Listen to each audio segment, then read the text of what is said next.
Hi, this is Chris from GrowQuest, and I'm doing a little rural delivery out here in the eastern deserts of inland California, and I've delivered a couple mandarin trees, and saw these really well-crafted planter beds.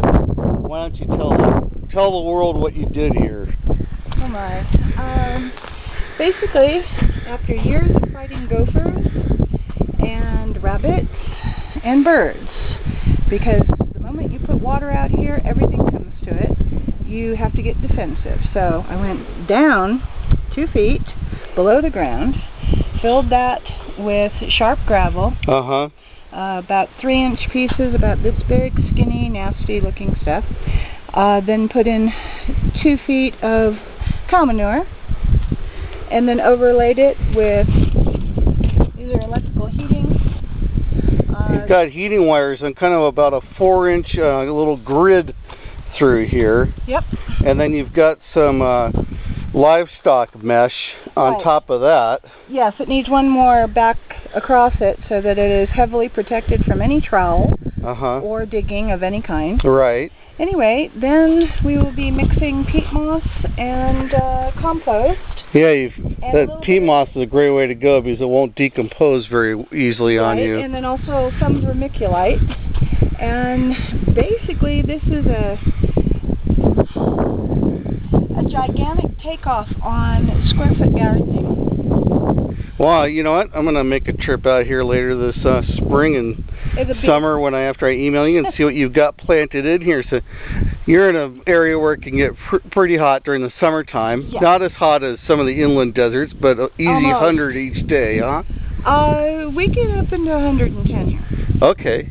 During July, August, September. And then in the winter time, next season, you'll have this covered in heavy poly for winter vegetables? Yes. And basically the whole thing is to set up to be warm when it needs to be warm, and it'll have air conditioning when it needs to be cold.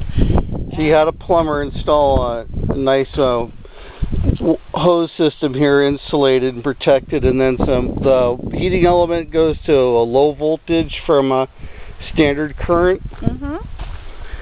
So the worst that would happen is you'd get a mild little stinger, a reminder that you nicked a low voltage line. Oh, I can't tell you how many times I did that when I was installing irrigation systems. Right, that's one reason for putting the grid down at least 8 inches beneath soil. And this will actually, when the soil is up to the edge, it will be 10 inches above, and I shouldn't, unless I'm taking soil out to replace it because of disease. That's really a good idea, putting it at 10 inches above, because that'll allow for decomposition of the organic matter. And you just keep on leveling, adding manure on top. You could probably feed the whole community around here and make some good winter money off vegetables. That's the idea. I plan to go up onto this upper level and put in more eventually. It's just one at a time. Yeah. Well, it's a phenomenal...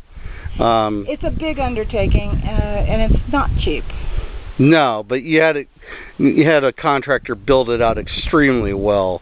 Yes. And this is not going to fall apart within the next 20 years. No. This thing looks like it's well constructed. The only thing that I would do differently after I've gotten this far, and it was simply a matter of not having enough money, was to pay the contractor to put mortar in between all of the stones. This way it allows some drainage, but it is heavily on rock anyway, so it will drain extremely well regardless.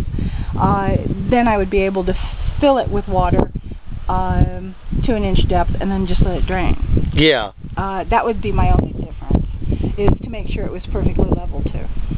But that's getting awfully perfectionist for a vegetable garden. This thing far exceeds most commercial things I see. Well, it's been a pleasure meeting you. Enjoy your seedless citrus there, and I'll look forward to seeing you a later time this year. Yes, I figure that the 2 citrus will eventually go at the end of each one of these, because the greenhouse will be coming out here. Oh, okay. And it's a nice place to live. It has a beautiful view, and nice. So we're looking towards Idlewild when we look out towards the mountain there. Right. And the other side's Palm Springs. All right. Well, I got miles to go and Before things to do. Yeah.